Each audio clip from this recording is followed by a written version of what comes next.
get on with our conversation. What Okay. do doctors typically, not just you, but doctors in general, what do they lose sleeps over? I think about patients. Like, let's say you did a particularly difficult surgery that day, and you just sometimes in your gut you're like, I really hope tomorrow they'll be better or they'll pull through, etc. It's or difficult cases or patients, or difficult patients who've come to you, or complicated cases, etc.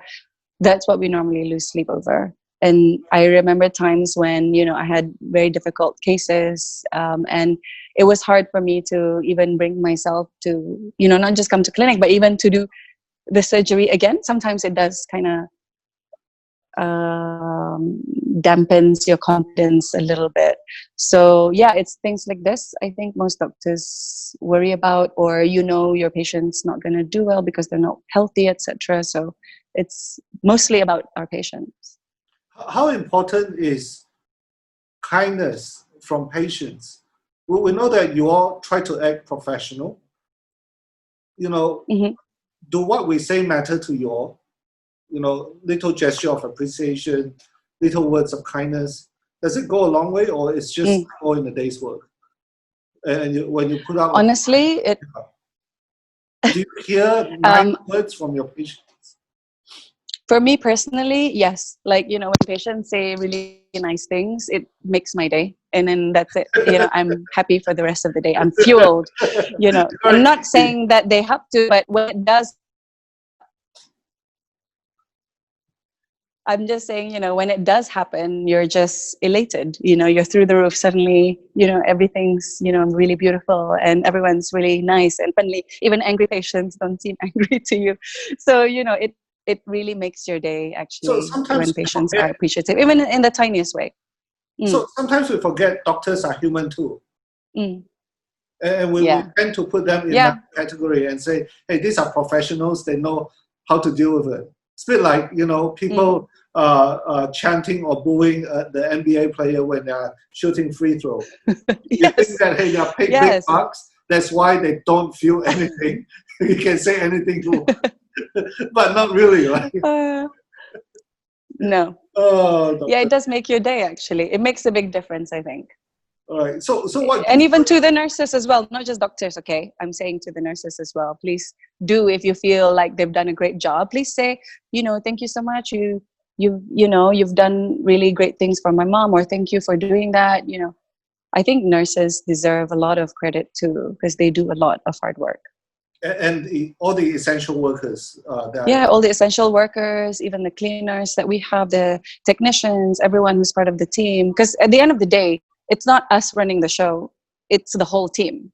And unfortunately, we're at the front of it. So people always think it's just the doctor. It's not. It's like, your care was, kind of possible because of 20 people behind it.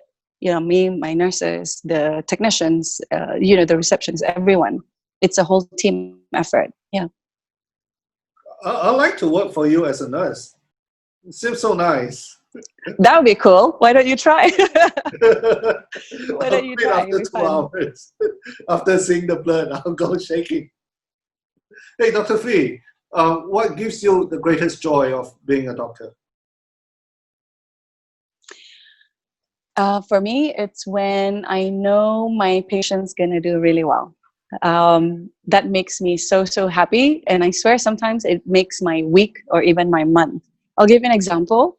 I had a patient who was young, who had an infection, let's say, and he couldn't see, and everyone else had already given up on him because they were like, okay, you haven't been able to see for the last 2 months, whatever.